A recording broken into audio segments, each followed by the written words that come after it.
اللہ اللہ اللہ اللہ اللہ اللہ اللہ اللہ الحمدللہ رب العالمین والصلاة والسلام علی حبیبہ محمد وآلہ وصحبہ اجمعین۔ اعوذ باللہ من الشیطان الرجیم، بسم اللہ الرحمن الرحیم۔ ہمارا آج کا سبق یہاں سے اس سرخی سے شروع ہوتا ہے، لطائف اور شیخ کامل۔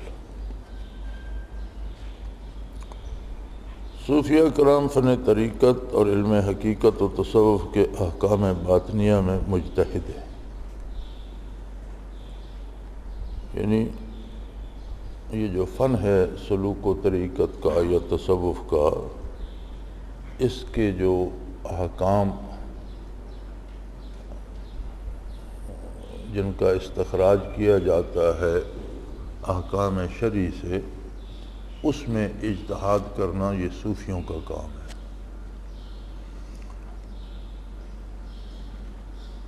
اور وہ حضرات احکام ظنیہ باطنیہ کا اسی طرح استخراج کرتے ہیں جیسے فقہا مجتہدین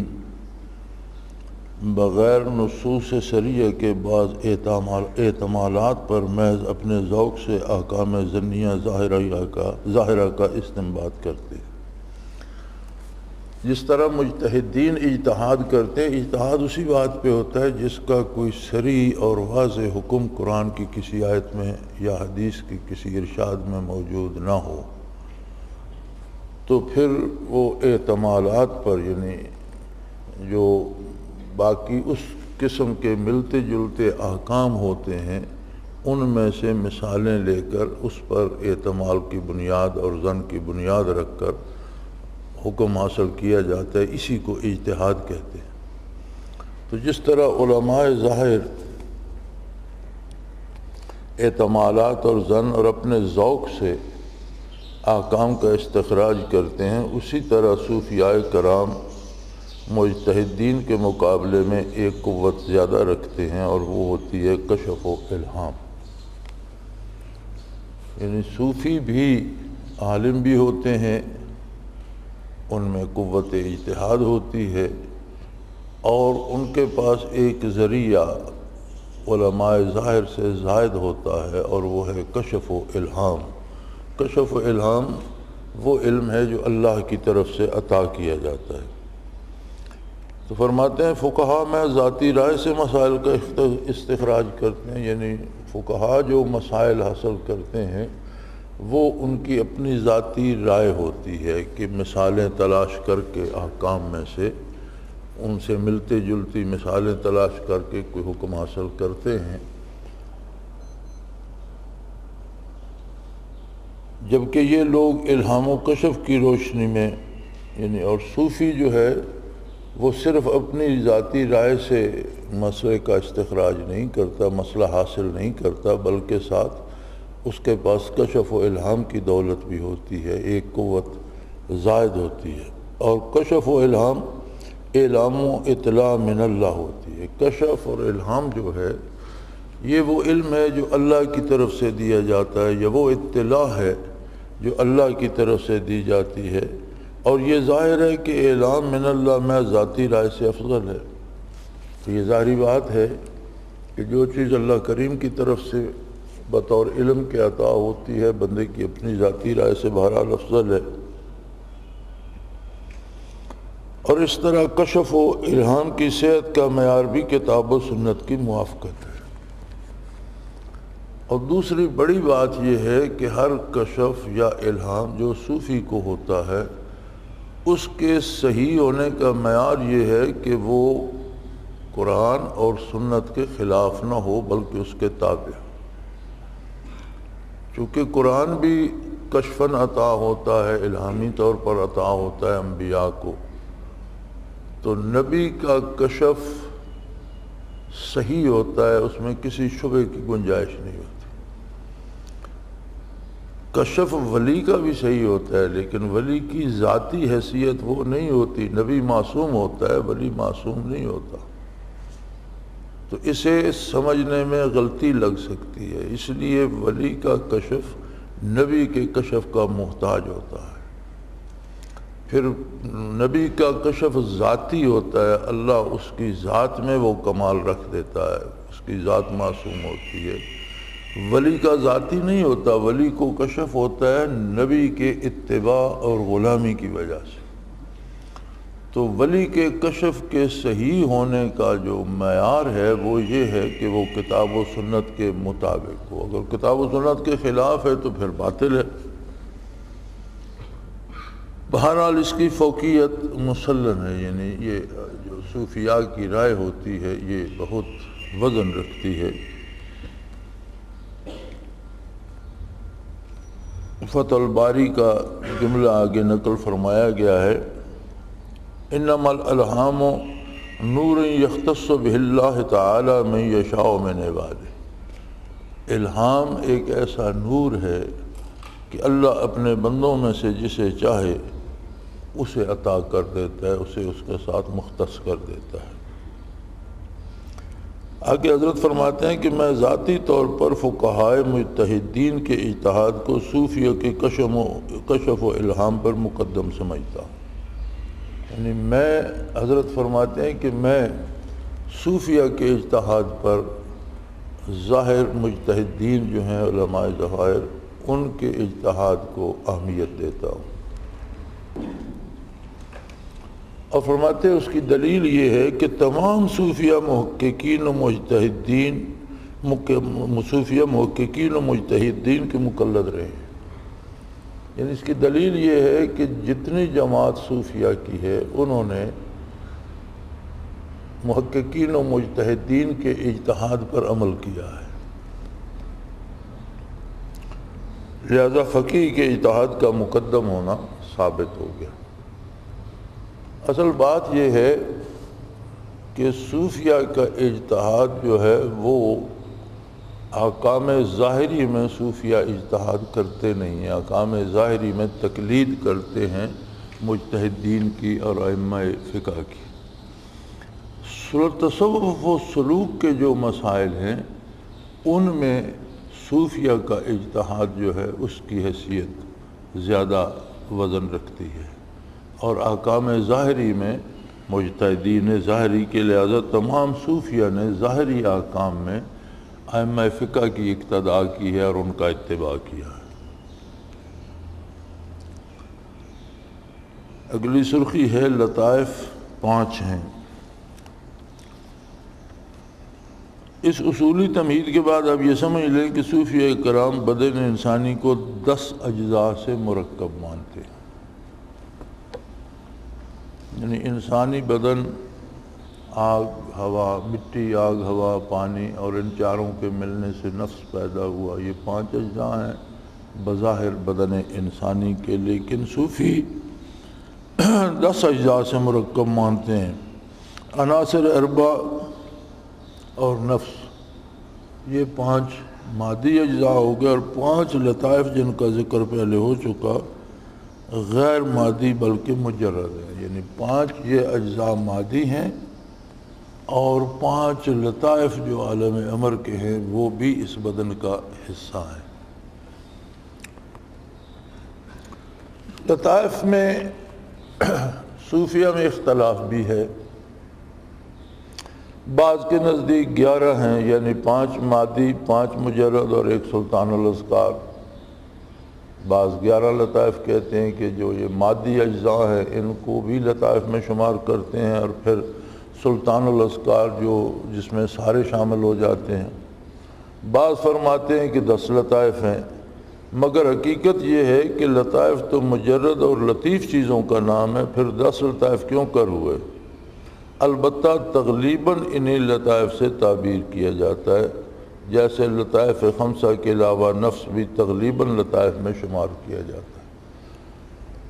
فرماتے ہیں لطائف تو مجرد ہے، یعنی ان میں تو کوئی وہ کمیت اور کیفیت نہیں ہے، ان کی لمبائی چوڑائی ناپی نہیں جا سکتی، انہیں پکڑ کر چھو کر محسوس نہیں کیا جا سکتا، کوئی ایسا وجود نہیں ہے، تو پھر یہ وہ 5-10 کس طرح ہوں گے، وہ تو پھر ایک ہی ہوگا۔ تو فرماتے ہیں کہ جیسے لطائف خمسہ کے علاوہ نفس بھی تغلیباً لطائف میں شمار کے 5 لطائف تو عالم امر سے ہیں، لیکن نفس کو بھی ذاکر کر کے لطائف میں شمار کیا جاتا ہے۔ یاد رکھیں یہ نفس جو اجزاء سے مرکب ہوتا ہے یہ اور شے ہے، اور لطیف نفس ایک اور چیز ہے، وہ اس سے لطیف تر ہے، یعنی یہ نفس بھی ایک جس میں لطیف ہے، ایک بخارات کی شکل میں جو روح حیوانی پیدا ہو جاتی ہے، لیکن لطیف نفس اس سے بھی لطیف تر ہے۔ تو یہ غالب حکم کی وجہ سے اس میں اس کو شمار کیا جاتا ہے۔ اور سلطان الاذکار لطیفہ نہیں بلکہ ایک طریقہ ذکر ہے۔ سلطان الاذکار جس میں بدن کا ہر ذرہ ذاکر ہو جاتا ہے اسے بھی لطیفہ شمار کیا جاتا ہے، لیکن دراصل وہ ایک طریقہ ذکر ہے جس سے بدن کے ہر ذرے کو ذاکر کیا جاتا ہے۔ تو تغلیباً یعنی غلبے کی وجہ سے ذوقی طور پر جو غلبہ اسے حاصل ہوتا ہے اس کی وجہ سے اسے لطیفہ کہہ دیا جاتا ہے۔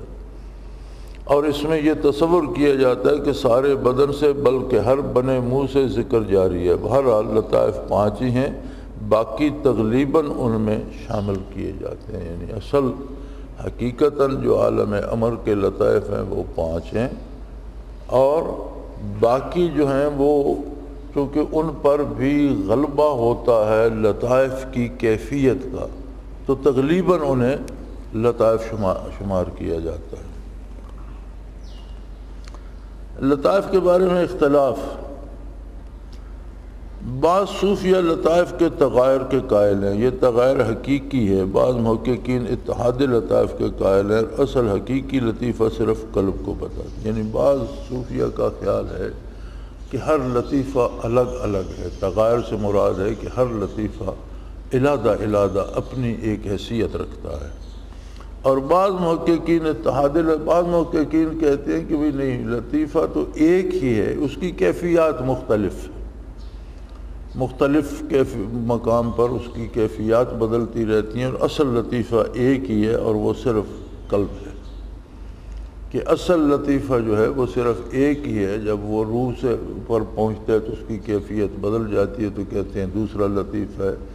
سری پر پہنچتا ہے تو اس کی کیفیت بدل جاتی ہے، تو کہتے ہیں تیسرا لطیفہ ہو گیا، خفی پہ اس کی کیفیت کچھ اور ہوتی ہے تو چوتھا شمار کر لیتے ہیں، اخفا پہ کچھ اور ہوتی ہے تو 5واں، اس طرح سے مختلف ہیں، لیکن اصل ایک ہی ہے۔ اور اسی کو اوصاف متعددہ سے موصوف مانتے ہیں، جیسے زید متعدد اوصاف سے موصوف ہو، مثلا عالم، قاری، کاتب، واعظ وغیرہ۔ جیسے کوئی ایک بندہ اس میں مختلف صفتیں ہو سکتی ہیں، وہ عالم بھی ہے، قاری بھی ہے، واعظ بھی ہے، اور کاتب بھی ہے، تو یہ مختلف صفتیں متعدد بندے نہیں بنا دیں گی، بندہ ایک ہی رہے گا، اوصاف مختلف ہوں گے۔ تو بعض صوفیہ کا خیال ہے کہ اصل لطیفہ قلب ہی ہے، مختلف مقامات پر اس کی خصوصیات اور اس کے الوان، رنگ اور اس کے انوارات تبدیل ہوتے ہیں تو انہیں متعدد گنتے ہیں۔ تو گویا دیگر لطائف کا محل و مصداق موصوف بھی قلب ہے، یعنی اگر یہ بات مانی جائے تو پھر یہ ثابت ہوگا کہ تمام لطائف کی اصل جو ہے وہ قلب ہے۔ رہی یہ بات کہ ہر لطیفہ کے آثار و الوان و انوار جدا ہوتے ہیں، اور اب یہ بات ہے کہ ہر لطیفہ پر جو اثرات مرتب ہوتے ہیں وہ الگ ہیں، جو انوارات کے رنگ ہوتے ہیں وہ الگ ہیں، انوار جدا ہیں، اور یہ کہ ہر فعل لطیفہ کا فعل جدا ہے، مثلا قلب کا فعل ذکر ہے، روح کا حضور، سری کا مکاشفہ، خفی کا شہود و مشاہدہ، اور فنا اور اخفا کا معائنہ، اور فنا الفنا۔ تو یہ دراصل تعدد اوصاف کی وجہ سے افعال میں تعدد پیدا ہوا، نہ اصل حقیقی لطیفہ صرف قلب ہے۔ وہ کہتے ہیں چونکہ لطائف پہ رنگ بھی مختلف ہوتے ہیں، ان کے اثرات بھی مختلف ہوتے ہیں۔ جیسے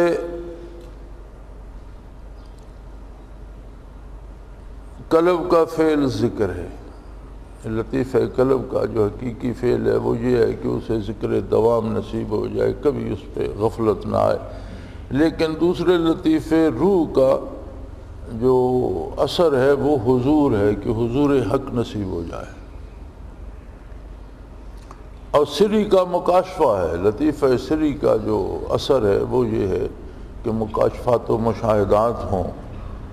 اور خفی کا شہود و مشاہدہ، اور خفی کا جو ہے وہ یہ ہے کہ مشاہدہ حق اور شہود حق تجلیات باری نصیب ہوں۔ اور خفی اور فنا اور اخفاء کا معائنہ اور فنا الفنا، اور اخفاء جو ہے لطیفہ پانچواں جو ہے اس کا فنا الفنا اس کا فعل ہے کہ آدمی فنا سے بھی فنا ہو جائے اور سوائے ذات باری کے کچھ باقی نہ رہے۔ تو فرماتے ہیں دراصل یہ تعدد اوصاف کی وجہ سے افعال میں تعدد پیدا ہوا، یعنی مختلف اوصاف قلبی کے ہیں جو مختلف لطیفوں پر جا کر مختلف اثرات پیدا کرتے ہیں۔ اگر یہ تسلیم کر لیا جائے کہ اصل لطیفہ صرف قلب ہے، تو سوال یہ پیدا ہوتا ہے کہ صوفیاء کرام ذکر کی تعلیم میں مختلف مقام اور محال کی طرف خیال کرنے کی ہدایت کیوں فرماتے ہیں؟ یعنی اگر اس بات کو مان لیا جائے کہ اصل لطیفہ صرف قلب ہے، تو پھر ذکر کرتے وقت مختلف مقامات پہ کیوں متوجہ کیا جاتا ہے کہ دائیں طرف بائیں طرف دائیں طرف سینے کے درمیان پیشانی میں یہ ہو؟ حالانکہ صوفی کا طریقہ ذکر تو متواتر چلا رہا ہے اور اسے کشف کی تائید بھی حاصل ہے، تو صوفیہ کا جو طریقہ ہے اس میں تواتر ہوتا ہے، جو چیز حقیقی طور پر صحیح گواہیوں اور صحیح روایت سے راویوں سے نبی کریم صلی اللہ علیہ وسلم تک پہنچے، اسے کہتے ہیں تواتر۔ یعنی درمیان میں کوئی روایت جو ہے وہ ضائع نہ ہو یا غلط یا جھوٹی نہ ہو، بلکہ صحیح روایت سے بارگاہ رسالت تک جو خبر پہنچے اسے تواتر کہتے ہیں۔ تو صوفیاء کے طریقے میں تو تواتر ہے، اور پھر اسے کشف کی تائید بھی حاصل ہے۔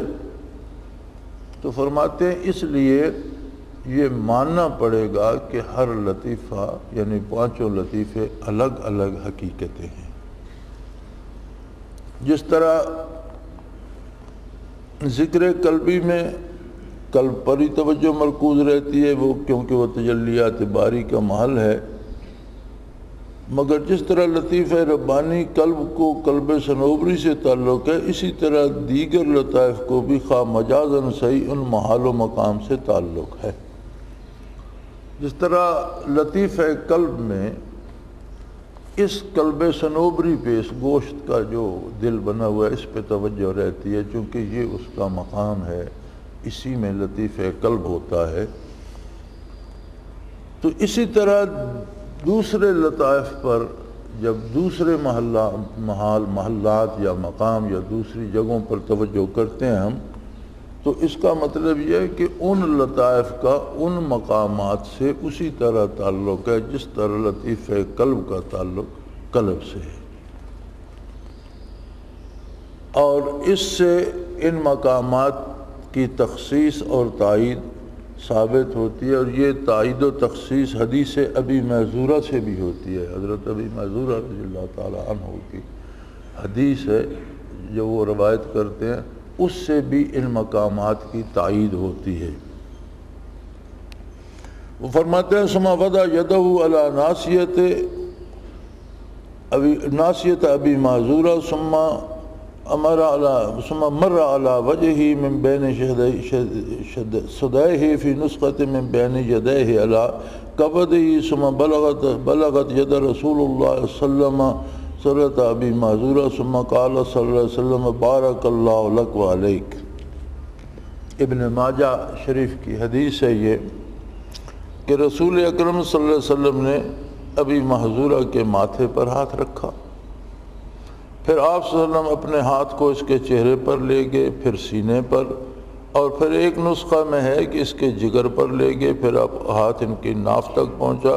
پھر حضور صلی اللہ علیہ وسلم نے دعا دی کہ اللہ تجھے برکت دے۔ تو فرماتے ہیں حضور اکرم صلی اللہ علیہ وسلم نے خواہ اتفاق سے ہاتھ پھیرا خواہ کسی غرض سے مانا جائے، ان مقامات کا متبرک ہونا ثابت ہو گیا۔ یعنی حضور صلی اللہ علیہ وسلم نے ماتھے پر، سینے پر ہاتھ پھیرا تو خواہ آپ نے اتفاقاً پھیرا یا کسی وجہ سے پھیرا،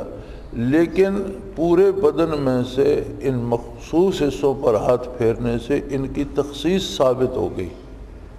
اور یہی مقصد ہے کہ لطائف کی جگہ ہیں۔ قائلین اتحاد کہتے ہیں کہ حدیث شریف میں صرف ذکر قلبی ملتا ہے۔ جو اس بات کے قائل ہے کہ اصل لطیفہ صرف قلب ہے اور باقی اسی کے رنگ ہیں، وہ یہ دلیل بھی دیتے ہیں کہ حدیث شریف میں صرف ذکر قلبی کا ذکر ملتا ہے، باقی لطائف کا نہیں۔ چنانچہ امام غزالی رحمۃ اللہ علیہ نے بعض لطائف کا ذکر کیا ہے اور ان میں اتحاد ثابت کیا، بتایا کہ روح، قلب، عقل، نفس ایک ہی چیز ہے، تغیر اعتباری ہے اور اتحاد ذاتی۔ امام غزالی رحمۃ اللہ علیہ کی رائے بھی یہ ہے کہ باقی لطائف ہیں، فرماتے ہیں تغیر اعتباری ہے، یعنی ان کی جو کیفیات ہیں ان پر اعتبار کیا جائے تو وہ الگ الگ ہیں، لیکن حقیقتاً اتحاد ذاتی ہے، یعنی فی الواقع وہ ایک ہی ہیں۔ قلب ہی کی مختلف کیفیات ہیں، مختلف مقامات سے متعلق ہیں، اگر ان کی کیفیات پر اعتبار کیا جائے تو الگ الگ ہیں، یعنی اعتباری طور پر الگ الگ ہیں اور حقیقی طور پر یا ذاتی طور پر ایک ہی ہے۔ یہ رائے ہے امام غزالی کی۔ چونکہ لطائف میں سخت اتصال ہے، یعنی لطائف میں سب میں تجلیات باری ہوتی ہیں، اصل تو یہی ہے کہ سب پر انوارات و تجلیات باری ہوتی ہیں، اس لیے ذکر قلب سے باقی لطائف میں بھی آثار و انوار، الوان، افعال سرایت کر جاتے ہیں۔ اس لیے لطیف قلب کے جو آثار سے مراد ہے جو اس کا اثر پیدا ہوتا ہے، جو نتائج ہوتے ہیں یا انوار جو اس پر آتے ہیں یا جس طرح کے رنگ ان انوارات کے ہوتے ہیں یا جو افعال صادر ہوتے ہیں اس سے جو عملی زندگی میں تبدیلی آتی ہے،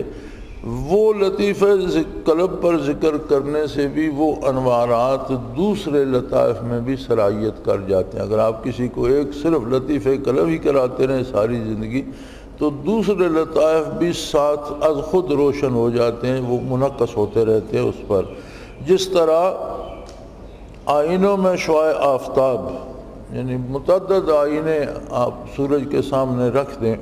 تو سب میں ایک آئینہ سامنے رکھے، دوسرا اس کے سامنے رکھ دیں، تیسرا اس کے سامنے، تو سب میں وہ شعاع منعکس ہوتی چلی جائے گی۔ اسی طرح جب انوارات قلب پہ آتے ہیں تو باقی لطائف میں بھی منعکس ہونا شروع ہو جاتے ہیں، جس سے بعض حضرات کو یہ غلطی لگی ہے کہ لطیفہ صرف قلب ہے، باقی اسی کے حصے ہیں۔ اور عدم تغیر کی دلیل کشف صحیح بھی ہے، یعنی ان میں کوئی تغیر نہیں، یہ الگ الگ نہیں ہیں، اس کی دلیل کشف سے بھی ہے۔ چنانچہ جب سالک کے لطائف منور ہو جاتے ہیں اور منازل سلوک شروع ہوتے ہیں تو ان منازل کا تعلق زمین و آسمان سے نہیں بلکہ عرش اول سے شروع ہوتے ہیں۔ مراقبہ احدیت جو ہے یہ عرش اول کی ابتدا ہے، ساتوں آسمانوں سے اوپر جا کر۔ تو فرماتے ہیں منازل جو ہے ان کا تعلق زمین و آسمان سے نہیں بلکہ عرش اول سے شروع ہوتے ہیں، تو ان منازل میں سالک کو اپنی روح پرواز کرتی نظر آتی ہے مگر دیگر لطائف نظر نہیں آتے۔ یعنی جب مراقبات کوئی کرتا ہے، عادیت پہ جاتا ہے، معیت اقربیت، تو یہ زمین و آسمان کی حدود سے بالا تر عرش عظیم سے شروع ہوتے ہیں، تو وہاں صرف روح دکھائی دیتی ہے جسے بھی مشاہدہ اور کشف ہوتا ہے، اسے باقی لطائف تو نظر نہیں آتے۔ اگر سالک کو اپنی روح پرواز کرتی نظر آئے تو اسے کیسے معلوم ہو کہ وہ منازل سلوک طے کر رہا ہے؟ یہ سوال کہ اتنی دور تک روح نظر کیسے آتی ہے، تو اس کا تعلق عقلی موشگافیوں سے نہیں اس راہ پر چلنے اور شیخ کے کامل کی صحبت اختیار کرنے سے۔ اب اگر کوئی یہ پوچھنے لگ جائے کہ جی یہ عرش تک روح کیسے نظر آتی ہے، تو فرمایا اس کا تعلق نہ مادی نظر سے ہے اور نہ مادی دماغ سے ہے، یہ کیفیات سے متعلق ہے اور یہ کرنے سے تعلق رکھتا ہے، جسے اس کا شوق ہو وہ کر کے دیکھے۔ آگے ارشاد فرماتے ہیں میں دعویٰ تو نہیں کرتا مگر بطور تشکر اور تعزیز نعمت اتنا واضح کر دینا چاہتا ہوں کہ اگر کسی میں طلب صادق ہو، نکتہ چینی اور امتحان مقصود نہ ہو اور اس کے علاوہ کوئی غرض فاسد نہ رکھتا ہو، تو صرف 6 ماہ کے لیے اس ناچیز کے پاس آ جائے۔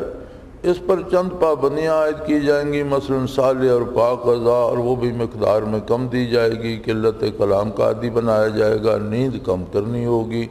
خلوت میں رکھا جائے گا، ذکر و اذکار میں مشغول رکھا جائے گا، 2 وقت توجہ دی جائے گی، پھر انشاءاللہ تعالی وہ دیکھ لے گا کہ روح کیسے پرواز کرتی ہے اور دوران پرواز کیسے نظر آتی ہے۔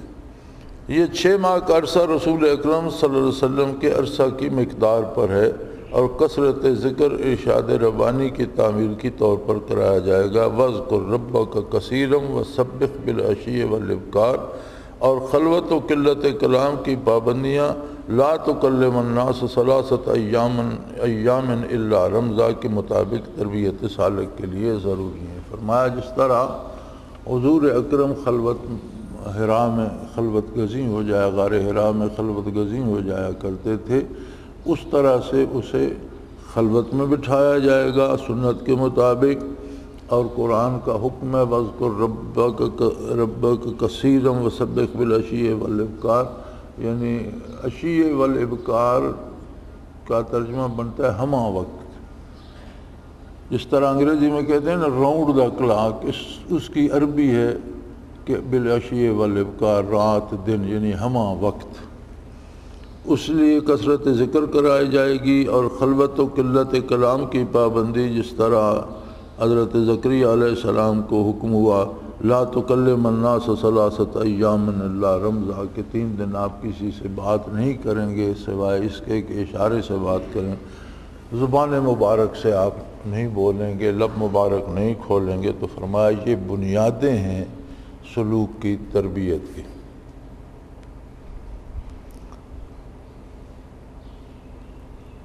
عزیز من طلب صادق کا فقدان ہے، یعنی ایسا دور آ گیا ہے کہ لوگ اس قدر مادی دنیا اور مادی لذات میں کھو گئے ہیں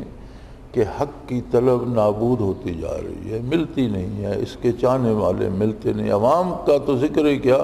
علماء بھی اس کی ضرورت کے احساس سے معروم ہے الا ماشاء اللہ۔ عام آدمی کا تو ذکر ہی کیا، عام آدمی تو اتنا دین کو سمجھتا ہی نہیں۔ علماء کرام جنہوں نے سارا دین پڑھا ہے، قرآن پڑھا ہے، تفسیر پڑھی ہے، حدیث شریف پڑھی ہے، فقہ پڑھی ہے، انہیں احساس نہیں ہوتا الا ماشاء اللہ، سوائے جنہیں اللہ توفیق دے دے۔ لیکن اکثریت علماء کی ایسی ہے جنہیں ان چیزوں کے حصول کا احساس نہیں ہوتا، اور علماء کا یہ کہنا یہ ہے کہ ظاہر شریعت پر عمل کر لینا کافی ہے۔ یعنی اکثر حضرات جو علماء ہیں وہ کہتے ہیں کہ جب ظاہر شریعت ہمارے پاس ہے اس پر عمل کرتے ہیں تو یہ کافی ہے۔ تو حضرت فرمایا میں کہتا ہوں کہ تزکیہ باطن کے بغیر شریعت پر کما حق کو عمل ہو ہی نہیں سکتا۔ حضرت فرماتے ہیں کہ علماء کی یہ دلیل کہ جب شریعت ہمارے علم میں ہے، ہم شرعی احکام کو سمجھتے ہیں، ان کے مطابق عمل کر لیتے ہیں تو یہ کافی ہے۔ تو حضرت فرماتے ہیں کہ جب تک تزکیہ باطن نہ ہو، شریعت پر عمل بھی اداکاری رہ جاتا ہے، عمل نہیں رہتا۔ یعنی بظاہر تو اب ایک ڈرامے میں یا فلم میں کوئی اداکاری کرتا ہے تو بظاہر تو وہ قتل کر رہا ہوتا ہے، لڑ رہا ہوتا ہے، یا شادی کر رہا ہوتا ہے، لیکن در حقیقت تو وہ شادی نہیں ہوتی، وہ قتل نہیں ہوتا، ایک ڈرامہ ہوتا ہے، اس کے بعد ختم ہو جاتا ہے۔ تو حضرت فرماتے ہیں کہ تزکیہ باطن نہ ہو، خلوص نہ ہو قلب میں، یہ کیفیات نہ ہو تو شریعت پر عمل بھی اداکاری رہ جاتی ہے، شریعت پر عمل نصیب نہیں ہوتا۔ اور جب تک تزکیہ نفس نہ ہوگا الہ باطنیہ کی نفی نہیں ہو سکے گی۔ یعنی جب تک قلب میں اور اندر ضمیر میں اللہ کا نام نہیں ہوگا تب تک اندر خواہشات نفس اور دنیا کی طلب اور طلب جاں اور لوگوں کی خوشامد، یہ الہان باطلہ ہیں، باطل خدا جن کو جو نظر نہیں آتے لیکن اکثر لوگ ان کی پوجا کر رہے ہوتے ہیں۔ فرمایا ان کی نفی صرف انوارات الہیہ سے ہوتی ہے جب وہ قلب میں آتے ہیں۔ پھر دوسری بڑی خوبصورت بات ارشاد فرمائی، علماء ظواہر حلال و حرام بیان کر سکتے ہیں، حلال و حرام میں تمیز نہیں کر سکتے۔ علماء ظواہر بتا سکتے ہیں شرعاً کیا حلال ہے کیا حرام ہے، لیکن حلال حرام مکس کر کے سامنے رکھ دیا جائے تو اسے الگ نہیں کر سکتے، یہ قوت ان کے پاس نہیں ہے، کیونکہ اس کا انحصار نور بصیرت پر ہے اور وہ ناپید ہے۔ جب تک قلب کی آنکھ نہیں ہوگی، قلب نہیں دیکھے گا تو حلال حلال اور حرام حرام نظر نہیں آئے گا۔ وہ تو ظاہری دلائل سے تو آپ بیان تو کر سکتے ہیں، اسے الگ نہیں کر سکتے۔ اللہ تعالیٰ نے سمجھنے کے انسان کو 3 قوتیں عطا فرمائی۔ انسان کی جو شعور ہے اس کے 3 شعبے ہیں جس سے وہ چیزوں کو سمجھتا ہے، ایک وہم، دوسری عقل، تیسری قوت نور بصیرت ہے۔ وہ فرماتے ہیں کہ عقل کے مقابلے میں وہم کی کوئی حیثیت نہیں۔ عقل کے مقابلے میں وہم ہیچ ہے۔ ایک تو کسی کو ایک وہم ہوتا ہے کہ یہ ایسا نہ ہو جائے، پھر وہ عقلاً سوچتا ہے، تو جو رائے عقل دیتی ہے اس کے مقابلے میں وہم کی کوئی حیثیت نہیں۔ اسی طرح نور بصیرت کے مقابلے میں عقل کی کوئی حیثیت نہیں۔ تیسری جو قوت ہے نور بصیرت، جو قلب کی آنکھ سے دیکھتا ہے، جو کچھ اس سے نظر آتا ہے اس کے مقابلے میں عقل ہار جاتی ہے، پھر عقل کی کوئی حیثیت نہیں رہتی۔ عالم ظاہر بھی نور بصیرت سے محروم ہے، اگر ظاہراً کتنا بھی علم پڑھا ہو، اگر اس نے یہ فن سلوک و تصوف حاصل نہیں کیا، ذکر اذکار نہیں کیے، شیخ اختیار نہیں کیا، کسی شیخ کی صحبت اختیار نہیں کی، کیفیات باطنی حاصل نہیں کی، تو ظاہر ہے نور بصیرت سے محروم رہے گا۔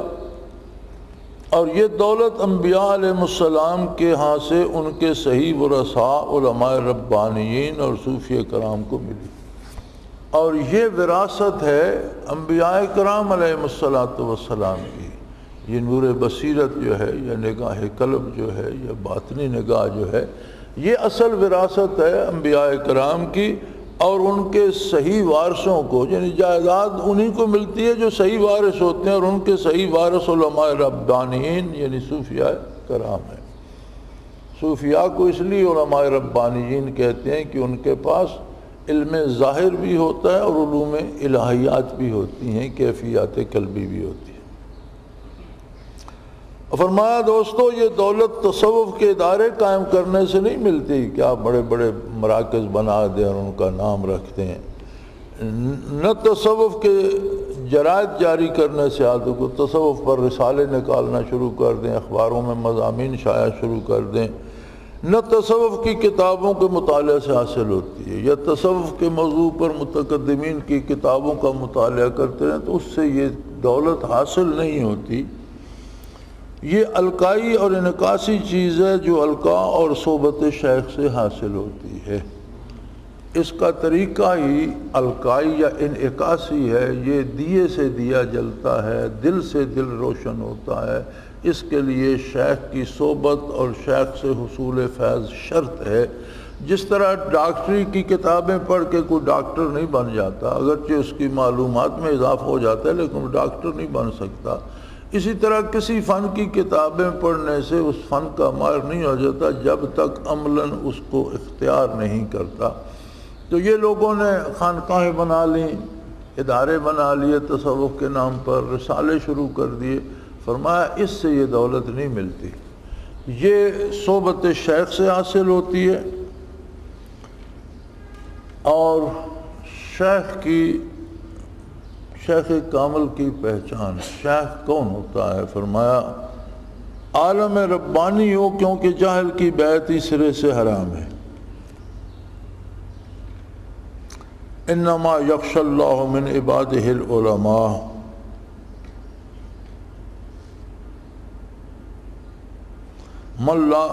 فرماتے ہیں شیخ شہاب الدین نے اس آیت کے تحت فرمایا من لا خشیت لہ فہو لیس بعالم۔ فرمایا عالم اس لیے ضروری ہے کہ علماء کے علاوہ اللہ جل شانہ کی عظمت کو دوسرا نہیں پہچان سکتا، اور جس طرح اللہ جل شانہ کی عظمت سے خائف رہنا ہے یا اس سے ڈر کر نافرمانی نہیں کرنی، وہ غیر عالم کو وہ کیفیت نصیب نہیں ہوتی۔ تو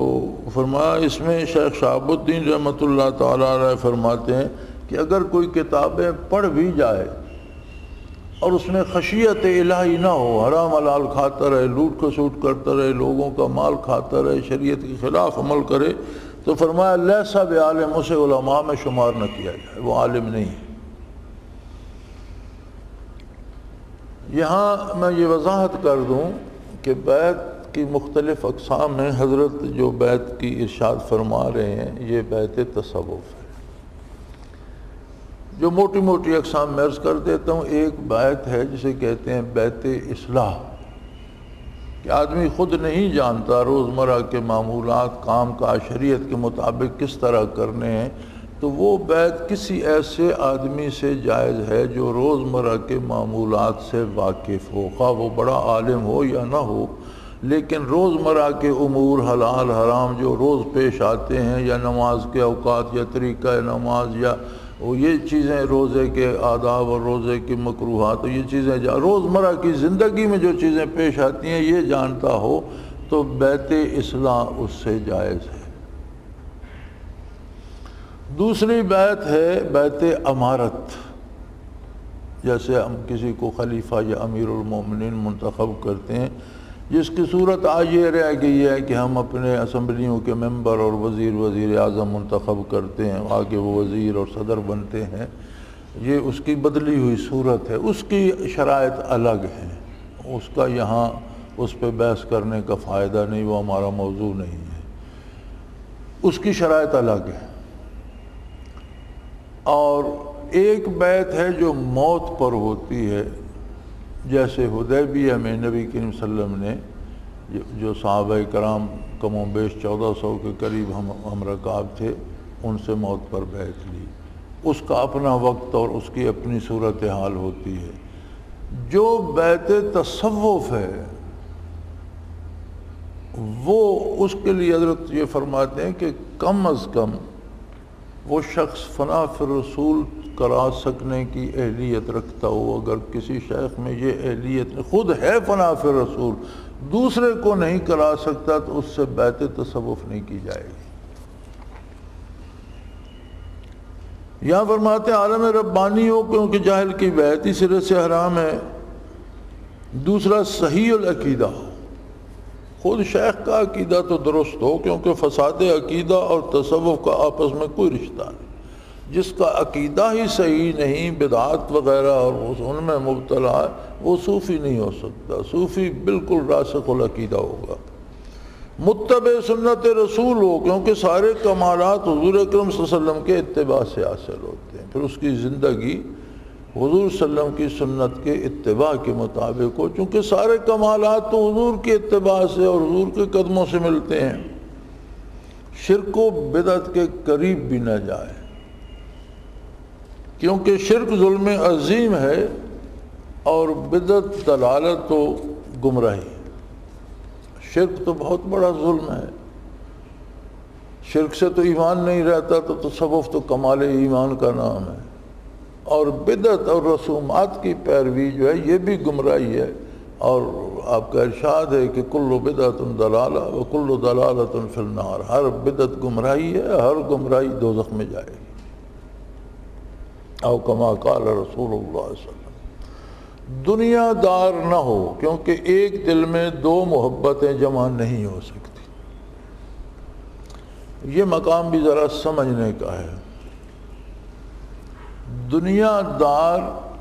نہ ہو۔ اس کا مطلب یہ نہیں کہ وہ بھوکا رہے یا اس کے پاس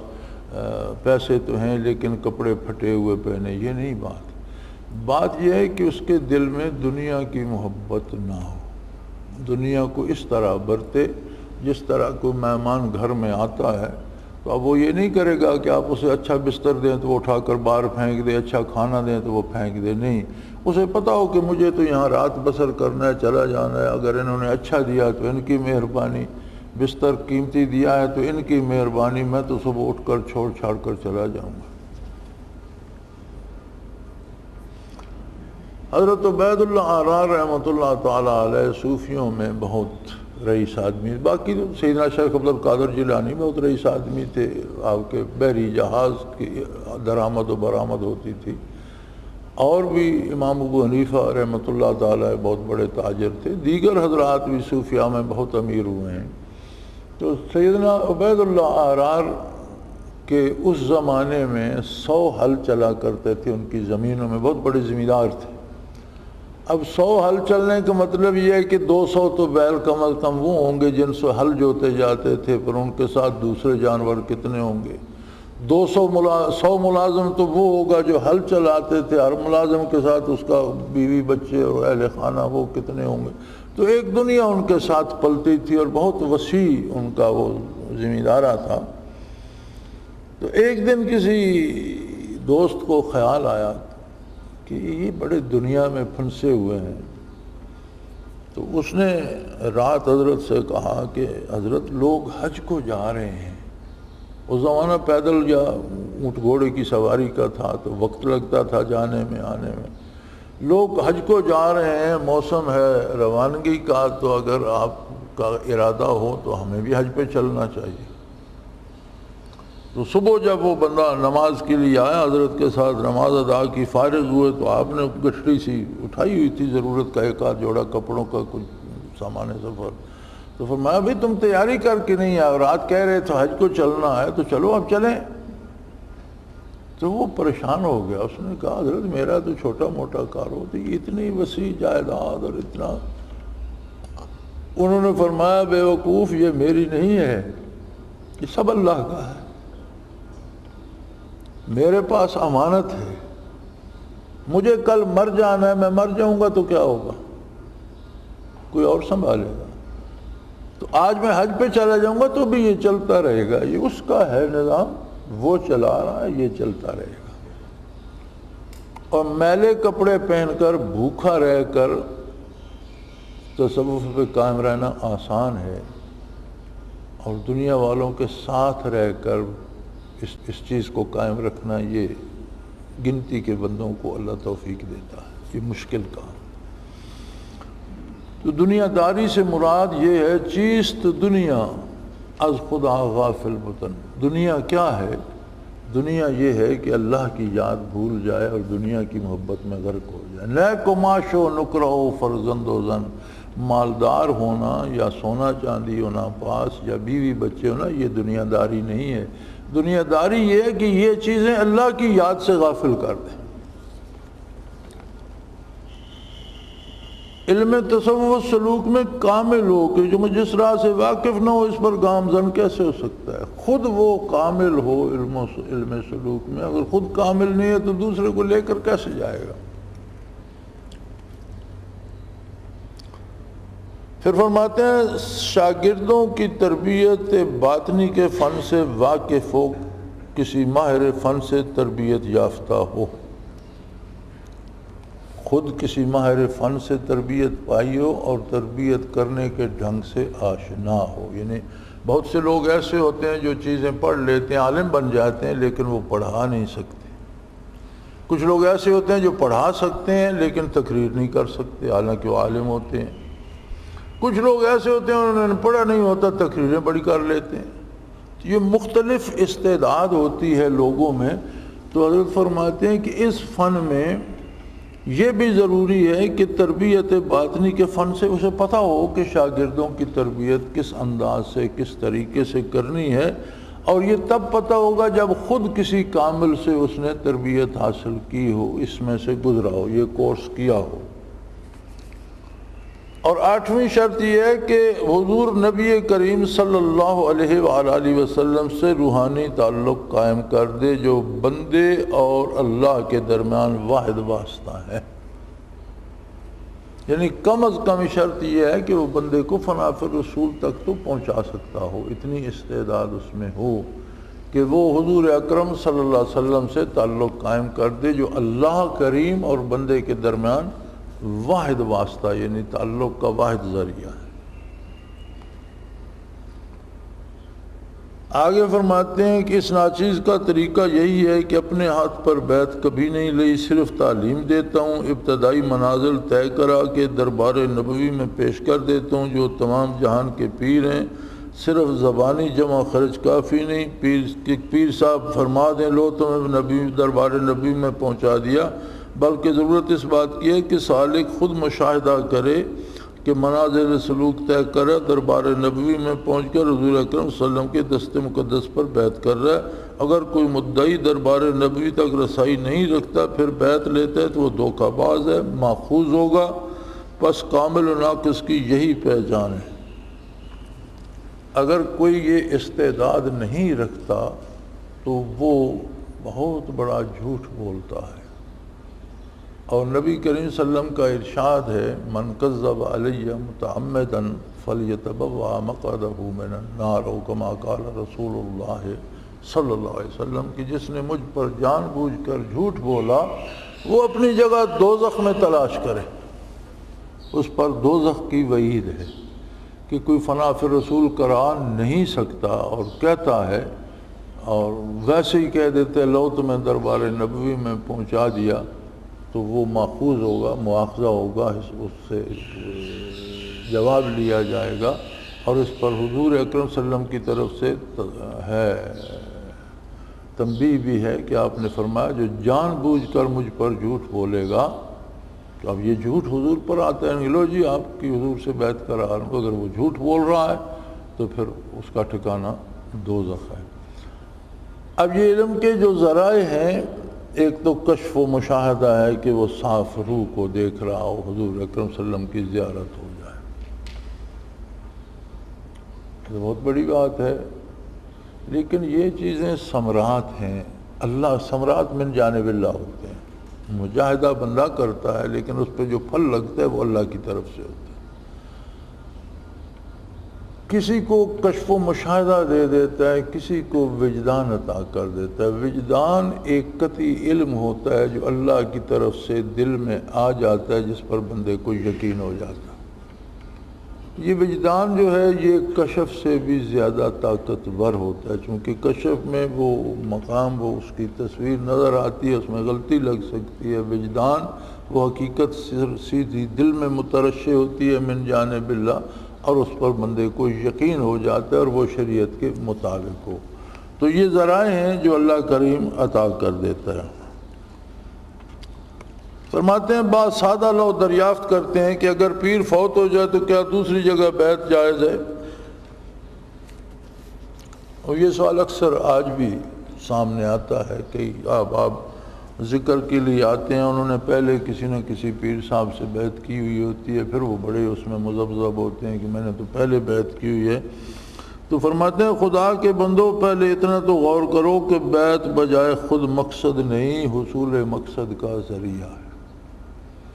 یعنی بیعت مقصد تو نہیں ہے کسی بیعت ہو جاؤ، مقصد تو اس سے برکات کا حاصل کرنا ہے، اس کا ذریعہ بیعت ہے۔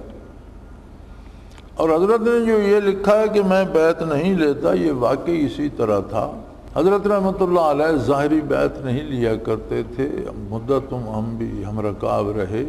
لیکن بیعت وہی ہوتی تھی جسے فنا فی الرسول نصیب ہو جائے اور بارگاہ رسالت میں اس کی روحانی بیعت کرا دی جائے۔ یہ بہت بعد میں آ کر غالباً 79-80 کے قریب، 78-79 کی بات ہے، مجھے صحیح یاد ہے،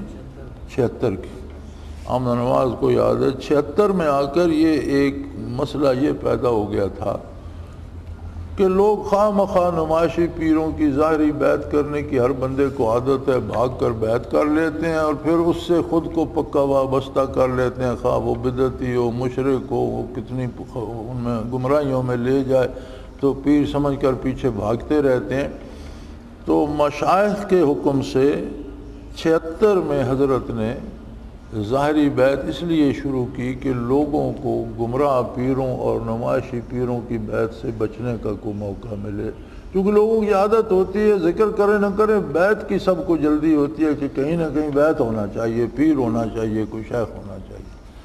تو یہ 76 میں شروع ہوئی، اور ہم لوگوں نے بھی ظاہری بیعت حضرت سے 76 میں کی،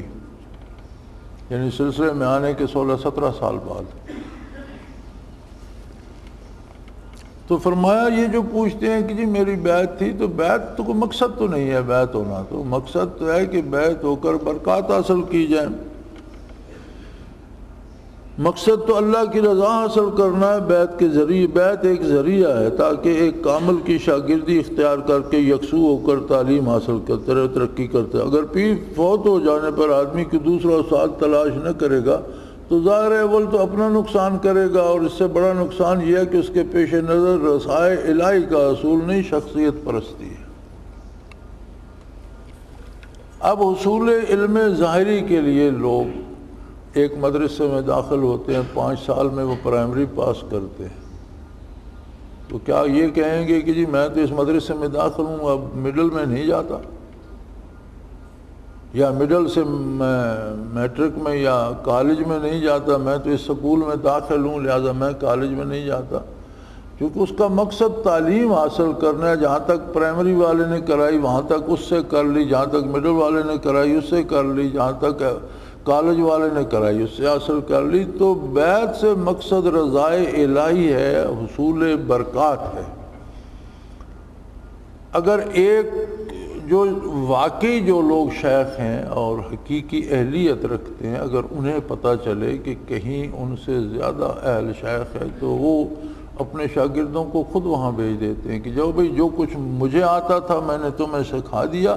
فلاں شخص مجھ سے زیادہ جانتا ہے، اب اس کے پاس جا کر آگے سیکھ لو۔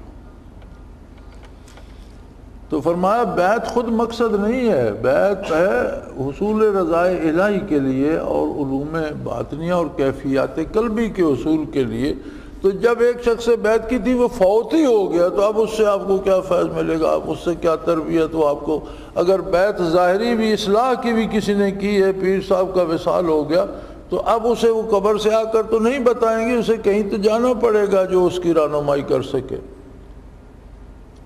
اور پھر یہ سوچو کہ حضور اکرم صلی اللہ علیہ وسلم کے بعد کیا صحابہ کرام نے خلفاء راشدین کی بیعت نہیں کی تھی؟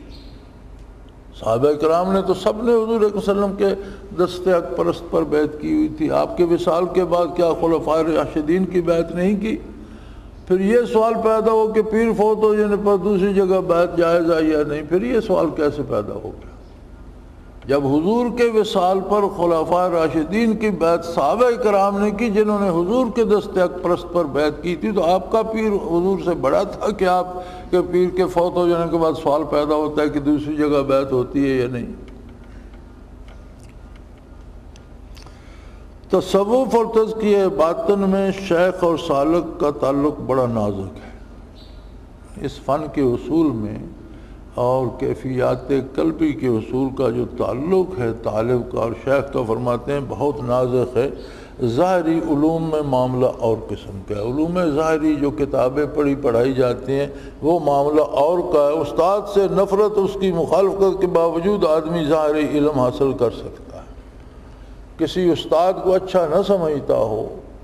دل سے اسے اچھا نہ جانتا اور اس سے بھی کتابیں پڑھتا رہے تو ظاہری علم حاصل کر لیتا ہے، مگر اس راہ میں شیخ کامل میسر آ جائے تو اس کی مخالفت معنی فیض ہی نہیں بلکہ حرام ہے۔ لیکن کیفیات قلبی کے لیے اگر شیخ کامل نصیب ہو جائے تو پھر اس کی مخالفت کا سوچنا بھی فرماتے ہیں حرام ہے، صرف معنی فیض نہیں۔ ایک تو یہ ہے کہ جب آپ کے دل میں قدورت آئے گی تو جو دل سے دل نے حاصل کرنی ہوتی ہیں برکات، وہ لائن کٹ جائے گی۔ برکات سے تو معرومی ہوگی ہی، شرعاً حرام بھی ہے، یعنی جرم بھی ہے۔ شیخ کامل کی مخالفت دراصل تزکیہ باطن کی ضرورت اور رضائے الہی کے حصول سے نافر و رمیدہ ہونے کی دلیل ہے، نافر و رمیدہ ہونے کی دلیل ہے، یعنی شیخ کامل دی مخالفت دراصل کمالات باطنی اور حصول رضائے الہی تو نافر نفرت کرنے والا، اور رمیدہ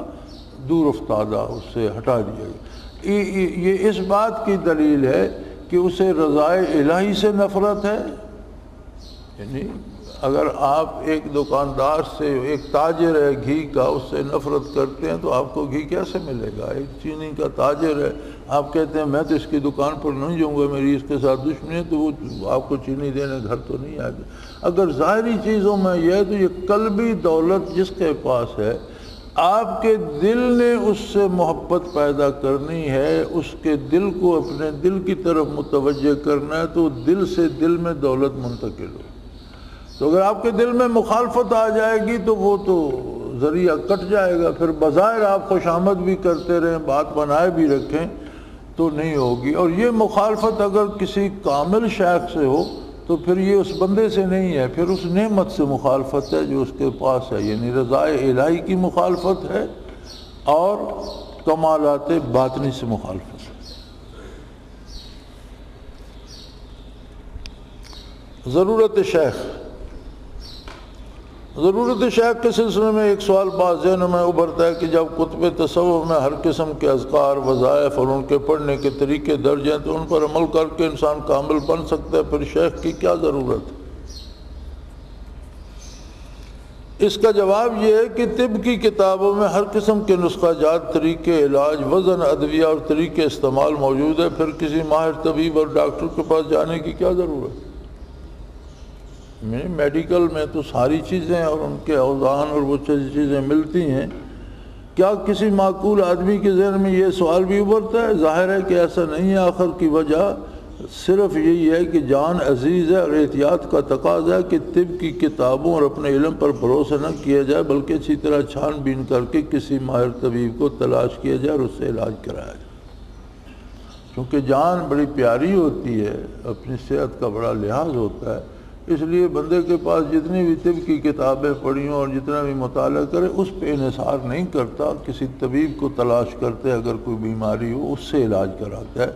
کہ خواہ مخواہ تجربے میں جان نہ ضائع کر بیٹھوں، نسخے نہ آزماتا رہوں، جو کسی کو تجربہ کار ہے اس سے، اس لیے کہ اسے جان بڑی پیاری ہوتی ہے۔ اور اگر اللہ تعالیٰ سے تعلق پیدا کرنا مقصود ہو تو معقولیت کا تقاضا یہی ہے کہ آدمی کسی معالج روحانی کو تلاش کرے، اور روحانی طبیب کے بغیر روحانی صحت، تزکیہ باطن، تعلق میں اللہ پیدا ہونا محال ہے۔ پھر ظاہراً تو ایک حد تک آدمی کتاب سے نسخہ پڑھ کے بعض اوقات اسے استعمال کر کے شفا حاصل کر سکتا ہے، لیکن باطنی علم میں یہ نہیں ہوتا، چونکہ یہ چیز کتابوں میں تو الفاظ ہیں، کیفیات کے لیے تو کوئی لفظ نہیں ہے۔ کیفیات تو صرف محسوس کی جا سکتی ہیں، اور یہ کیفیات انعکاسی اور القائی ہیں، دلوں سے دلوں میں القاء ہوتی ہیں۔ ان کے آگے اثرات کیا ہوتے ہیں یہ لکھا جا سکتا ہے کہ جس سے یہ مراقبہ نصیب ہو، اس کے اثرات اور نتائج یہ ہوتے ہیں، اس کی عملی زندگی میں یہ تبدیلی آتی ہے، وہ ذاکر ہو جاتا ہے، اس میں اللہ کی اطاعت کا جذبہ پیدا ہو جاتا ہے، نبی کریم صلی اللہ علیہ وسلم کی سنت کا تابع، یہ سارے اس کے اثرات ہیں، لیکن وہ کیفیت کیا ہے اسے آپ نہیں لکھ سکتے، وہ محسوس کی جا سکتی ہے۔ اور ظاہراً اگرچہ بعض اوقات نسخہ پڑھ کے دوائی کھا کے صحت ہو سکتی ہے، لیکن لوگ ایسا نہیں کرتے۔ تقاضا احتیاط کا یہ ہے کہ طبیب کے پاس جایا جائے، کہ یہ نہ ہو کہ نسخہ کھا کے مر جاؤں، تو یہ تو اس سے بہت نازک معاملہ ہے، بہت نازک کام ہے، اور اس میں امکان ہے شفا کا، اس میں تو امکان بھی نہیں ہے کہ کتاب پڑھ کے کچھ حاصل ہو جائے گا، چونکہ یہ تو دلوں سے دلوں کو حاصل ہوتی ہے۔ صحبت پیغمبر صلی اللہ علیہ وسلم سے صحابہ بنے، جب صحبت نہ رہی تو قرآن کریم بھی موجود تھا، ذخیرہ حدیث بھی موجود تھا، پھر کوئی صحابی تو نہیں بن سکا۔ تو یہ چیز انعکاسی اور القائی ہے۔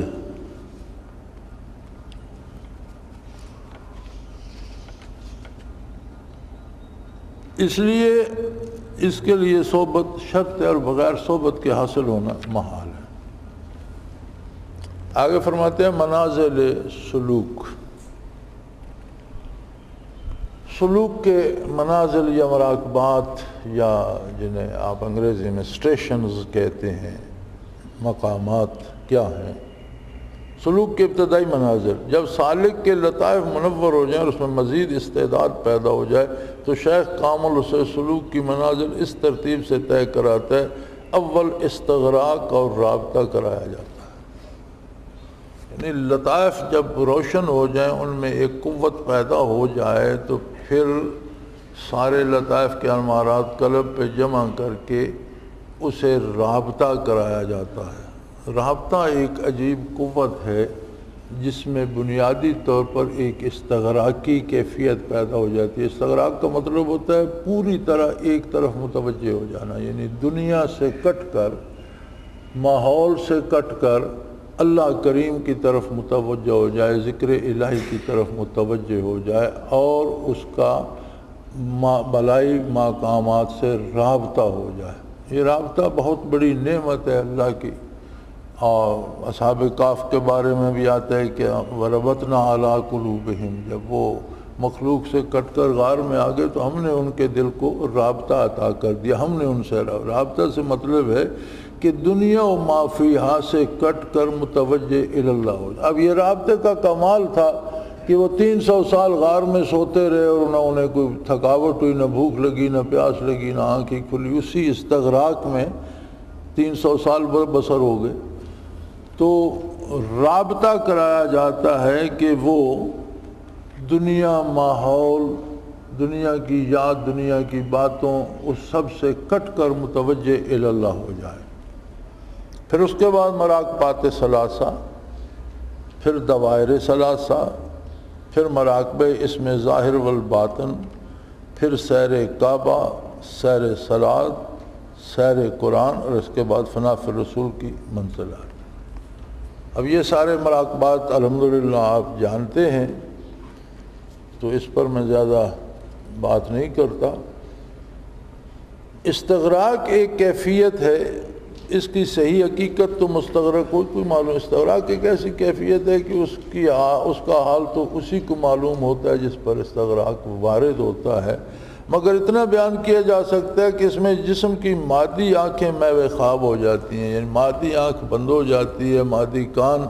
بند ہو جاتے ہیں، مادی ذرائع اطلاع کے جو ہیں وہ فی الوقت معطل ہو جاتے ہیں اور قلب بیدار ہو جاتا ہے. آدمی باتیں سنتا ہے، وضو ٹوٹ جائے تو معلوم ہوتا ہے جس طرح بیداری میں معلوم ہوتا ہے. البتہ انبیاء علیہ السلام کا اور اولیاء کرام کے استغراق میں بڑا فرق ہے. انبیاء کا استغراق تام ہوتا ہے، مکمل ہوتا ہے،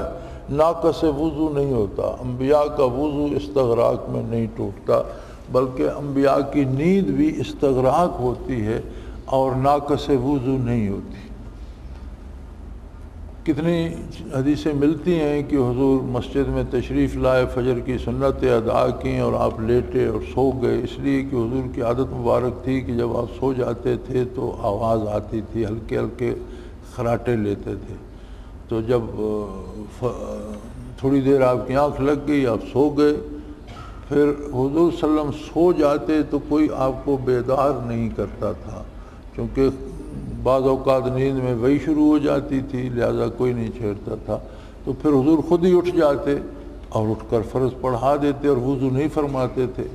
تو وہ استغراق تام ہوتا ہے انبیاء کا، وہ ناقص وضو نہیں ہوتا. ولی کی استغراق اور نیند میں وضو ٹوٹ سکتا ہے. استغراق ہو تو وضو ٹوٹے تو اسے اطلاع ہو جاتی ہے، اور نیند میں پتہ نہیں چلتا، نیند ویسے ہی ناقص وضو ہے. اور یا کا استغراق تام نہیں ہوتا، اس لیے ناقص وضو ہوتا ہے کہ اس میں نیند مل جاتی ہے. علامہ شامی نے اس پر بحث کی ہے کہ نوم انبیاء غیر ناقص اور انبیاء کی نیند ناقص وضو نہیں ہوتی، کہ انبیاء کی نیند جو ہے اس میں وضو نہیں ٹوٹتا. الاجماع علی انہ صلی اللہ علیہ وسلم فی نواقص الوضوء کالامہ الا ما سا من استثناء القوم ان عینی تنامان ولا نیام قلبی. فرمایا باقی نواقص وضو میں سارے احکام حضور صلی اللہ علیہ وسلم پر بھی اسی طرح وارد ہوتے ہیں جس طرح عام امتی پر، لیکن سوائے نیند کے، نیند میں آپ صلی اللہ علیہ وسلم کو استثناء حاصل ہے، اس لیے کہ آپ کا ارشاد ہے میری آنکھیں سوتی ہیں میرا دل نہیں سوتا، اے نایت تنامان ولا ینام قلبی، میری آنکھیں سوتی ہیں میرا دل نہیں سوتا، وکما قال رسول اللہ صلی اللہ علیہ وسلم۔ اور اجماع امت اس پر ہے کہ نبی اکرم صلی اللہ علیہ وسلم نواقص وضو میں امت کے ساتھ شریک ہیں، باقی جتنے نواقص وضو ہیں وہ حضور کے ساتھ بھی ہیں صلی اللہ علیہ وسلم، مگر ان کی نیند نواقص وضو سے مستثنیٰ ہے، کیونکہ حدیث میں آئے کہ میری آنکھیں سو جاتی ہیں میرا دل نہیں سوتا۔ نوم انبیاء وحی ہے، انبیاء کو اگر خواب بھی آئے تو وہ وحی الہی ہوتی ہے، اس لیے کہ قرآن کریم میں ہے ابراہیم علیہ السلام نے حضرت اسماعیل کو مخاطب ہو کر فرمایا قال یا بنی انی ارا فی المنام انی اذبحک فانظر ماذا تری۔ جب حضرت حاجرہ سے تیار کرا کے انہیں منا میں لے گئے تو علادگی میں باپ بیٹے میں بات ہوئی، حالانکہ وہ چھوٹے سے تھے، فلما بلغ معہ السعی، ساتھ دوڑنے کے قابل تھے، تو ابراہیم علیہ السلام نے اماں حاجرہ سے تو یہ بات نہیں کی کہ میں نے خواب میں دیکھا اسماعیل علیہ السلام کو ذبح کر رہا ہوں، چونکہ خواب نبی کی بھی وحی ہوتی ہے اور وحی کو سمجھنا بھی نبی کا کام ہے۔ یہ بڑی مزے کی بات ہے اور بڑی سمجھنے کی بات ہے۔ آج کل جو ہمارے بعض قرآن کریم سے اپنی اٹکل سے معنی نکال لیتے ہیں نا، وہ درست نہیں ہے۔ غیر نبی وحی کی تشریح نہیں کر سکتا۔ وہی قرآن کریم وہی الہیت، اس کی تشریح وہی مانی جائے گی جو نبی کریم صلی اللہ علیہ وسلم نے کی، صحابہ کرام نے سمجھی، اس کے علاوہ اگر کوئی تشریح کرے گا تو وہ باطل ہوگی۔ ماں ہاجرہ کتنی عظیم شخصیت ہیں جنہیں اللہ کے نام پر ایک بیابان میں جہاں کعبہ کا نشان بھی نہیں تھا، بنیادیں تھیں دب گئیں، مٹی کی ڈھیری بنی ہوئی تھی، حضرت ابراہیم علیہ السلام سینکڑوں میل پیدل وہاں چلا کر لے گئے اور ایک ننھے بچے کے سمیت چھوڑ دیا، تو انہوں نے پوچھا مجھے یہاں کس کے سارے چھوڑ رہے؟ فرمایا جس نے یہاں چھوڑنے کا حکم دیا ہے۔ فرمایا پھر میرے لیے وہ کافی ہے، آپ تشریف لے جائیے۔ پھر آپ کا پانی راشن ختم ہو گیا اور صفا مروہ پر پانی کی تلاش میں دوڑیں تو اللہ کو اتنا مقبول ہوا کہ اس سے لے کر قیامت تک ہر حاجی کو وہاں دوڑنے کا اسے حج کا رکن بنا دیا کہ صفا مروہ پہ، حتیٰ کہ محمد الرسول اللہ صلی اللہ علیہ وسلم نے صفا مروہ میں صحیح فرمائی۔ لیکن اس کے باوجود اماں ہاجرہ نبی نہیں تھی تو ابراہیم علیہ السلام نے ان سے بات نہیں کی میں نے خواب میں دیکھا ہے کہ بیٹے کو ذبح کر، وہ جانتے تھے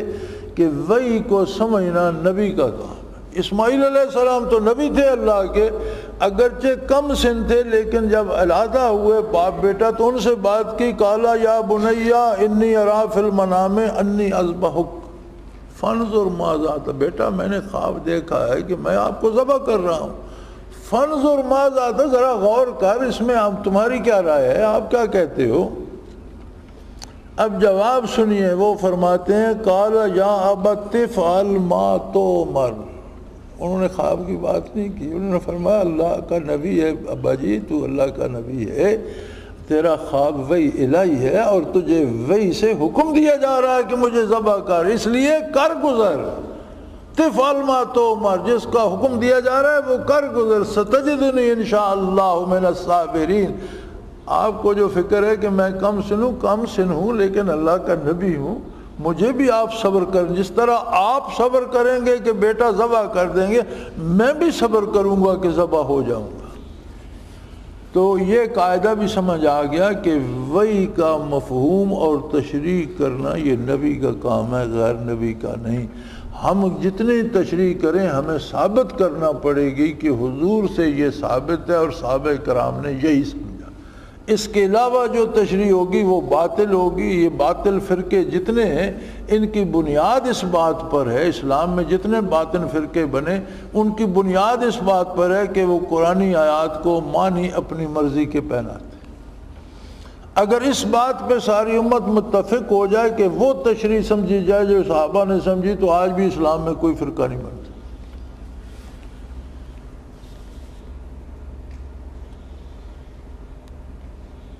کان رسول اللہ صلی اللہ علیہ وسلم اذا نام لم یوقظ حتی یکون ویستيقظ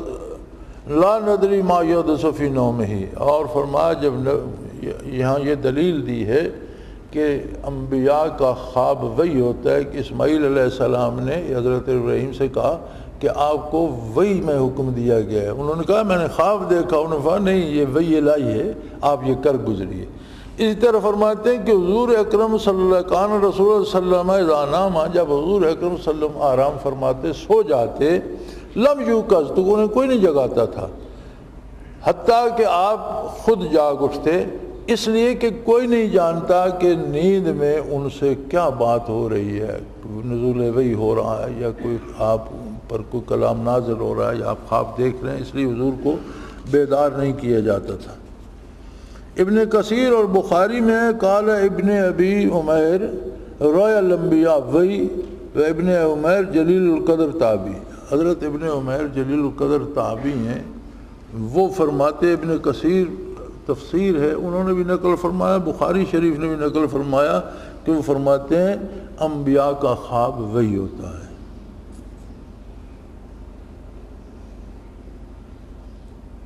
علامہ سہیلی لکھتے ہیں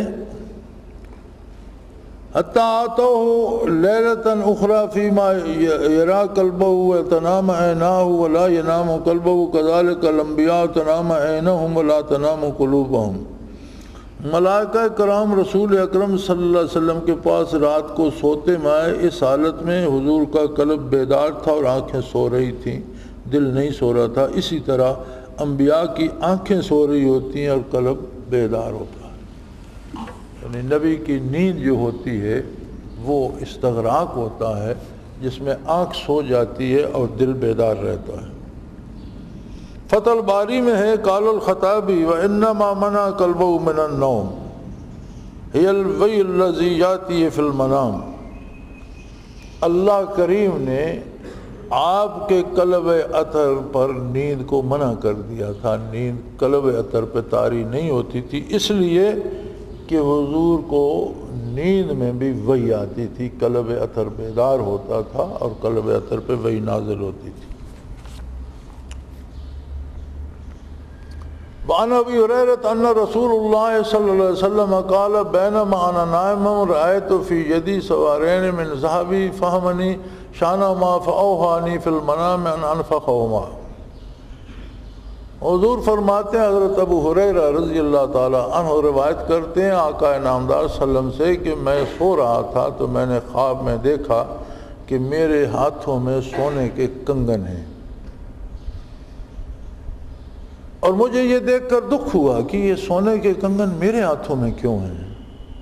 فاوحانی فی المنام، مجھے وحی کی گئی ان انفخہما کہ ان پر پھونک ماریں اڑ جائیں گے، یعنی اسی نیند میں آپ بیدار نہیں ہوئے، آپ نیند فرما رہے تھے، آرام فرما رہے تھے، سو رہے تھے۔ حضرت ابو ہریرہ کی روایت ہے کہ حضور فرماتے ہیں میں نے دیکھا میرے دونوں ہاتھوں میں سونے کے کنگن ہیں اور مجھے وہ اچھے نہیں لگے، مجھے دکھ ہوا، مجھے رنج ہوا، تو مجھ پر وحی کی گئی، اسی نیند میں وحی کی گئی کہ ان پر پھونک مارے، میں نے پھونک ماری ہو، فنا ہو۔ خواب وحی ہوتا ہے، ان الوحی یاتی الانبیاء من اللہ ایقاظا و مناما۔ فتح الباری میں ہے کہ انبیاء پر جاگتے میں بھی وحی آتی ہے، سوتے میں بھی وحی نازل ہوتی ہے۔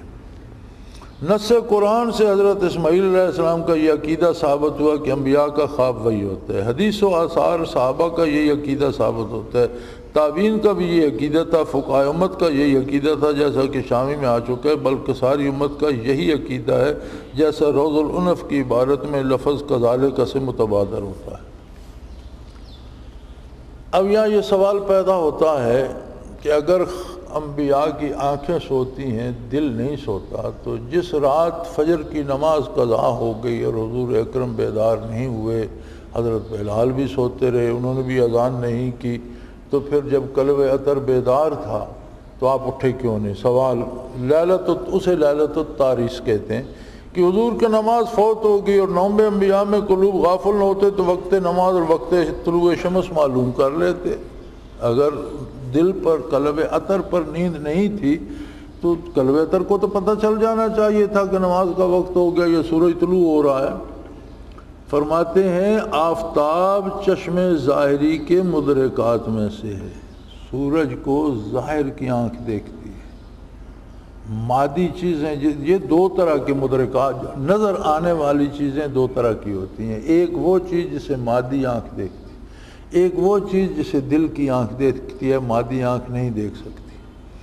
اب یہ سورج یا سامنے درخت ہے یا یہ مکان ہے یا آسمان ہے یا زمین ہے، یہ دیکھنا چشم ظاہری کا کام ہے، مدرکات چشم ظاہری سے ہے، اور تعطل چشم سے اس کے مدرکات میں بھی تعطل ہے۔ نیند میں انبیاء کی آنکھ بھی بند ہو جاتی ہے، آنکھ پر تو نہیں، آپ نے فرمایا تنامان عنایہ، میری آنکھیں سو جاتی ہیں، تو مدرکات ظاہری تو انبیاء کے بھی بند ہو جاتے ہیں، قلب اثر جاگتا رہتا ہے، جو مدرکات قلب ہیں ان میں خطا نہیں ہوتی، یعنی وہی الہی آتی ہے یا خواب آتا ہے وہ وہی الہی ہوتا ہے، اس میں نہیں ہوتی۔ یہ مدرکات چشم سے ہے، یہ ظاہری آنکھ کے دیکھنے سے اس پر نیند آ گئی، آنکھ بند ہو گئی تو آنکھ کے مدرکات میں بھی تعطل آ گیا۔ آفتاب قلب کے مدرکات سے نہیں، یہ سوال ہی جاہلانہ ہے۔ فرمایا یہ تو سوال ہی جاہل بندہ کر سکتا ہے، ایسا سوال ہی تو سمجھنا چاہیے کہ قلب اور قلب کی آنکھ سے دیکھنے کی ضرورت، سورج تو کافر کو بھی نظر آتا ہے، جانور کو بھی نظر آ رہا ہے، جسے آنکھ ملی ہے وہ سورج کو دیکھ رہا ہے، یہ مدرکات چشم سے ہے، اور آنکھ ظاہری پر تو نیند آ جاتی ہے۔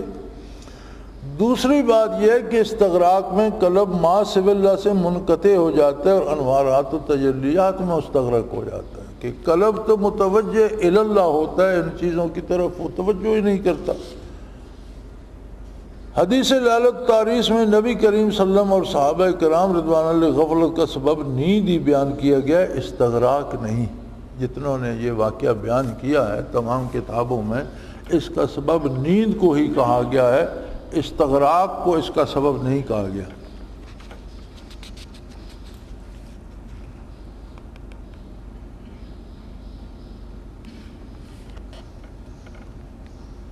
اگلا اعتراض یہ ہے کہ استغراق کا ذکر حدیث شریف میں نہیں ہے، یعنی لیلۃ التعریس کی جو حدیثیں ہیں جن میں بیان ہوئی ہے ان میں تو استغراق کا ذکر کسی نہیں کی گیا۔ جواب، اثر سے مؤثر پر استدلال غلط ہے، نماز سے غفلت ایک اثر ہے، مگر ممکن ہے رسول اکرم کو مؤثر غفلت استغراق ہو جس کا فریضہ اور دوسری حدیثیں ہیں، قرینہ دوسری حدیثیں اور صحابہ کا سبب مؤثر نیند ہو۔ تو فرماتے ہیں کہ اثر سے مؤثر کا جو ہے استدلال یہ صحیح نہیں، ایک آدمی کو چوٹ لگی ہے یہ اثر ہے، تو اب یہ نہیں کہہ سکتے کہ یہ لاٹھی کی ہے، ڈنڈے کی ہے، وہ ڈنڈا لمبا تھا وہ چھوٹا تھا، یا کسی نے پتھر مارا، اس اثر سے آپ مؤثر کو تلاش نہیں کر سکتے۔ تو فرمایا نیند سے آپ یا نماز کے قضا ہونا ایک اثر ہے، اس سے آپ یہ استدلال نہیں کر سکتے کہ اس کا سبب استغراق تھا یا نیند تھی، یہ تو آپ کے ارشادات اور حدیث کے بیان سے ملے گا۔ جب آپ کے ارشادات موجود ہیں کہ میری آنکھیں سوتی ہیں دل نہیں سوتا، تو اس حدیث سے آپ تلاش کریں گے کہ استغراق اس کا سبب نہیں ہے، اس کا سبب نیند ہے۔ اگر قلب کی غفلت تسلیم نہ کی جائے تو خدا سے شرک لازم آتا ہے۔ لا تاخذوا سنۃ ولا نوم، یہ تو اللہ کی صفت ہے کہ اسے نہ نیند آتی ہے نہ اونگ آتی ہے۔ آپ کہتے ہیں قلب ذاکر ہو جائے تو اسے کبھی نیند نہیں آتی، وہ کبھی بند نہیں ہوتا، تو یہ تو اللہ سے شرک ہوگا۔ یہ اعتراض کرنے والے بھی بڑے شیر ہیں۔ آپ جواب ارشاد فرماتے ہیں قرآن مجید سے ثابت ہے کہ ملائکہ کو نیند نہیں آتی۔ یسبحون اللیل والنہار،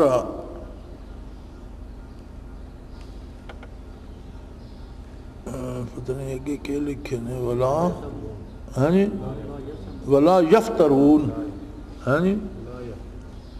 لا یفترون، یسبحون اللیل والنہار لا یفترون، کہ قرآن مجید میں موجود ہے کہ رات دن اللہ کی تسبیح کرتے ہیں، کوئی وقت خالی نہیں تھا۔ اس کا مطلب سوتے تو وہ بھی نہیں ہے۔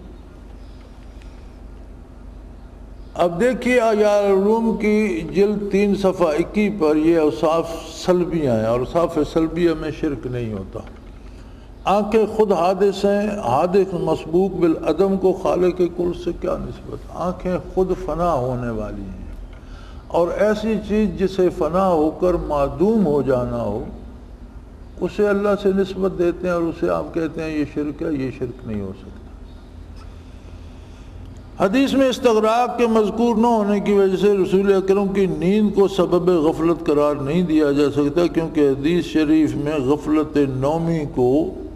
بوجہ شیطان بیان کیے گئے۔ کیا رسول اکرم کی غفلت نماز کا سبب نیند ہو سکتی ہے؟ نیز ہر کسی امر کے نص میں مسکوت ان ہونے سے اس کا دعویٰ کرنا نص کے مخالف نہیں ہے۔ تو فرمایا کہ حضور اکرم صلی اللہ علیہ وآلہ وسلم کی طرف آپ غفلت کی نسبت نہیں کر سکتے۔ تعلیم امت کے لیے وہ نماز قضا ہوئی، اور اس سے نمازیں قضا کرنے کا سلیقہ امت کو سکھایا گیا، اور جن کی نماز چھوٹ جاتی ہے کسی وجہ سے وہ قضا کر لیتے ہیں، تو انبیاء پر وہ کیفیات آتی ہیں جن سے تعلیم امت مراد ہوتی ہے۔ اس سے حضور کی طرف غفلت کی نسبت کرنا بے ادبی ہوگی، گستاخی ہوگی، کیونکہ غفلت تو فرماتے ہیں غفلت تو بوجہ شیطان کے، غفلت کا سبب تا شیطان ہونا، حضور کی طرف غفلت دی نسبت کرنا درست نہیں۔ اب اس سے آگے مراقبات کا سلسلہ چلتا ہے انشاءاللہ، کل یہاں سے شروع کریں گے، اب کافی وقت ہو گیا۔ اللہ اللہ اللہ اللہ اللہ اللہ اللہ اللہ۔ حضرت امیر محمد اکرم آبان مد ظلہ العالی دارالعرفان منارہ ضلع چکوال میں سالہ سال سے قرآن و حدیث کے اوپر خطابات کر رہے ہیں، اور سلسلہ نقشبندیہ اویسیہ کے مطابق لوگوں کو ذکر الہی کی تربیت دے رہے ہیں۔ وہ قرآن پاک کی تفسیر ترتیب وار بیان کر رہے ہیں۔ تفسیر قرآن کو وہ موجودہ ملکی اور بین الاقوامی حالات کے مطابق بیان کرتے ہیں۔ موٹر وے سے کلر کہار کے انٹرچینج سے نکلتے ہوئے، کلر کہار کی جھیل سے ہوتے ہوئے میانی، بوچھال اور نور پور سے گزرتے ہوئے دارالعرفان منارہ پہنچ سکتے ہیں۔ حضرت امیر محمد اکرم آبان نے بچیوں اور بچوں کی دینی اور دنیاوی تعلیم کے لیے سقارہ اکیڈمی کے نام سے ایک درسگاہ بھی قائم کی ہے، جس کا افتتاح ملک پاکستان کے صدر جنرل محمد ضیاء الحق نے اپنے دست مبارک سے کیا تھا۔